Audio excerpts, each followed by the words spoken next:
এখন রাষ্ট্র ভাগ করার পরে আমাদেরকে জাতীয়তাবাদে বিভক্ত করা হয়েছে, এরপরে আরো মারাত্মক যে কাজটা করা হয়েছে সেটা হচ্ছে আমাদেরকে নিরস্ত্রীকরণ করা হয়েছে।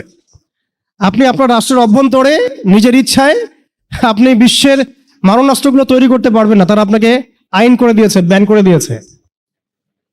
তারা আমাদের রাষ্ট্র ব্যবস্থার মধ্যে ইউনাইটেড নেশনসের মতো মুসলিমদের ইউনাইটেড মুসলিম অর্গানাইজেশনগুলোকে দমন করেছে এবং সেগুলো গঠন করতে আমাদেরকে দেয় নাই, উল্টা তারা সেগুলো করেছে ঠিকই। এরপরে তারা আমাদের রাষ্ট্র ব্যবস্থাগুলোর মধ্যে ওই মোনাফেক শাসকদেরকে বসিয়ে জনগণকে শাসন করিয়েছে। এখন করে যাচ্ছে, আগামীতেও হয়তো করে যাবে। আমরা সবই বুঝি, কিন্তু আমাদের চিন্তাগুলো কেন জানি মসজিদ পর্যন্ত সীমাবদ্ধ হয়ে যাচ্ছে। এরপরে যেটা হয়েছে আরো মারাত্মক, ওই রাষ্ট্রগুলোর মধ্যে তারা 5টা আমি বলি দেবতা, 5 দেবতা ঢুকিয়ে দিয়েছে আর কি। 5 দেবতা কি? আগে ছিল 4 দেবতা, লাত, উজ্জা, হুবল আর মানাত। লাত, উজ্জা, হুবল আর মানাত নিশ্চয়ই পড়েছেন আপনারা সিরাতের মধ্যে।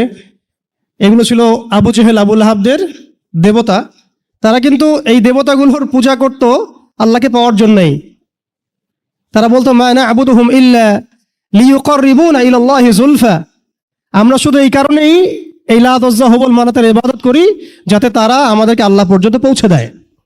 এখনো এই 4-5টা দেবতার আমরা পূজা করছি, বাট এগুলো ভিজুয়াল না, এগুলো হচ্ছে আদর্শিক, ফিলোসফিক্যাল। যেমন একটা হচ্ছে ডেমোক্রেসি, নিতে পারবেন অনেকে কথাটা, যে ডেমোক্রেসি একটা দেবতা হয়ে গেছে এখন, ইনভিজিবল দেবতা। এটা একটা দেবতা হয়ে গেছে, কি দাড়িওয়ালা কি টুপিওয়ালা সবাই পূজা করতেছে। সুবহানাল্লাহ, মানে অবাক হয়ে যাবেন। রিপোর্ট করছে টিভিতে, আপনারা কি চান, এই গভর্নমেন্ট কয় বছর থাক, এই গভর্নমেন্ট কয় বছর থাক, আপনি কি ইলেকশন চান, আপনি কি চান না? অডিয়েন্সের সাধারণ আম জনগণের জবাব হচ্ছে না, আমরা ইলেকশন চাই না। ইলেকশন দিয়ে কি হয়, খালি এক জালেম যায় আরেক জালেম আসে, আমরা এইসব ইলেকশন চাই না। আমরা চাই ভালো কোনো সরকারি ব্যবস্থায় থেকে যাক আরো 10 বছর। মানে সবচেয়ে ভালো যে চিন্তাটা তাদের, সেটাও গণতন্ত্রের বাইরে যেতে পারে না। সরি, সবচেয়ে ভালো তাদের ইনসাফপূর্ণ যে চিন্তাটা মাথা থেকে আসে, সেইটাও এই দেবতাগুলোর বাইরে যেতে পারে না। ওই পূজার মধ্যেই চিন্তা। আমরা চাই এরকম একটা গভর্নমেন্ট আসুক, এই পদ্ধতি থাক এবং আরো 10 বছর তারা দেশ চালাক। মানে ইসলামে যে আল্লাহ প্রদত্ত একটা রাষ্ট্র ব্যবস্থা আছে, একটা ইসলামী শাসন ব্যবস্থা আছে, এই কনসেপ্টটাই নাই। নামাজ পড়ছে সে, রোজা রাখছে, হজ উমরা সবই করছে, বাট কেন জানি পলিটিক্যালি রাষ্ট্র ব্যবস্থা ইসলামের যে রূপরেখা আছে বা ইসলামের যে একটা সুন্নাহ আছে, নবী সাল্লাল্লাহু আলাইহি ওয়াসাল্লামের যে একটা রেখে যাওয়া উসওয়াতুল হাসানা আছে, এটাই মানুষ মানতে পারছে না বা বুঝতে পারছে না। জাযাকাল্লাহ। ঠিক আছে, ঠিক আছে। আমি এটা এজন্যই দেবতা বললাম, কারণ মানুষ অবচেতন ভাবে এর পূজা করছে। আপনারা অবচেতন শব্দটার সাথে পরিচিত কিনা? একটা আছে আমরা জেনে বুঝে একটা কাজ করি, একটা হচ্ছে না জেনেও করি, অবচেতন মনে। তো এটা একটা দেবতা, ডেমোক্রেসি একটা দেবতার নাম, যেটার পূজা করছে এখন মানুষ সারা ওয়ার্ল্ডে। আরেকটা হচ্ছে এইথিজম, নাস্তিকতা। একটা হচ্ছে, আমি লিখছিলাম সকালবেলা, একটা শব্দ বের হয়েছে আর কি লিখতে লিখতে। একটা হচ্ছে ডেমোক্রেসি, একটা এইথিজম, একটা ন্যাশনালিজম, একটা কমিউনিজম, আর একটা হচ্ছে সেকুলারিজম। 5টা শব্দ বললাম আর কি। এখনকার এই বিশ্ব ব্যবস্থায় ইসলামী খেলাফতকে দূর করে দিয়ে, উম্মাকে বিভক্ত করে দিয়ে, মোনাফেক শাসকদেরকে বসিয়ে ইন্টারনালি প্রত্যেকটা রাষ্ট্রে এই 5টা দেবতা বসানো হয়েছে। ডেমোক্রেসি, এইথিজম, আর বললাম কি ন্যাশনালিজম, একটা কি বললাম, কমিউনিজম এবং সেকুলারিজম। DANCS, কিছুটা ড্যান্সের মতো আর কি। আসলে এরা বিশ্বকে নাচাচ্ছেই, এরা এইসব মতবাদ দিয়ে বিশ্বকে নাচিয়ে বেড়াচ্ছে আর কি। তারা নিজেরা নাচে না এগুলোতে, বরং তারা এগুলোর মধ্য দিয়ে মুসলিমদেরকে নাচায়। যদিও এটা এক্স্যাক্টলি ড্যান্স শব্দটা হয় নাই, কাছাকাছি হয়েছে আর কি। এখানে D আছে, A আছে, N আছে, C এবং S আছে।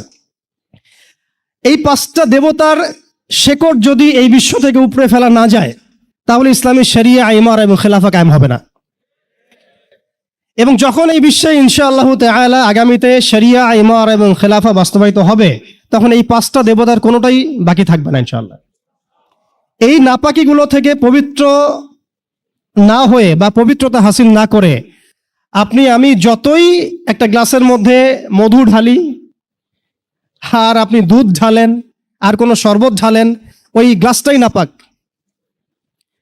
আফসোস হচ্ছে আমরা এই নাপাকিগুলো ধরতে পারছি না অনেকেই। আল্লাহ পাক আমাদেরকে ধরার এবং বোঝার তৌফিক দান করেন। এই সিস্টেমগুলো ব্যর্থ, এই মতবাদগুলো ব্যর্থ। এই মতবাদগুলো তৈরি করা হয়েছে আমাদেরকে শাসন করার জন্যে। এই মতবাদগুলো আমাদেরকে গিলানো হয়েছে আমাদেরকে ডমিনেট করার জন্যে, আমাদেরকে পশ্চিমাদের দাস বানানোর জন্যে, জায়নিস্টদের দাস বানানোর জন্যে, IMF এর কাছে লোনের হাত পাতার জন্যে, কোনো ডিসিশন নেওয়ার আগে, রাষ্ট্রের কোনো ডিসিশন নেওয়ার আগে ইউনাইটেড নেশনসের কাছে এই ভিক্ষার ঝুলি পেতে দেওয়ার জন্যে। আমাদের চোখের সামনে আমাদের ভাই বোনদেরকে নির্মমভাবে হত্যা করলেও আমরা টু শব্দ করতে পারবো না এই জন্যে।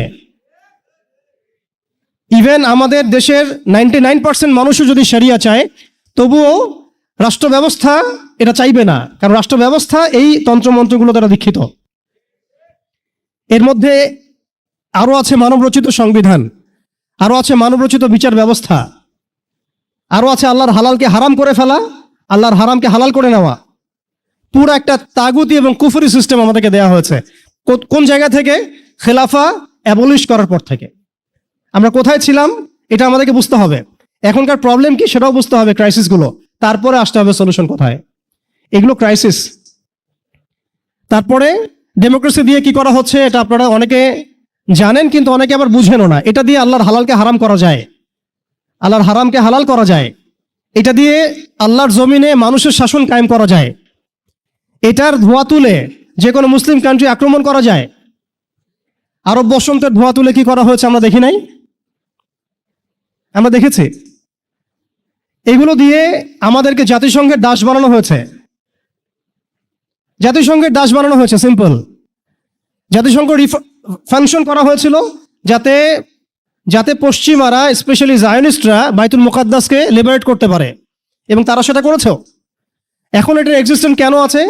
কারণ তারা এখন পর্যন্ত মালহামা লঞ্চ করে নাই। তারা এর মধ্য দিয়ে মালহামা লঞ্চ করবে ইনশাআল্লাহ, দেখে নিয়েন।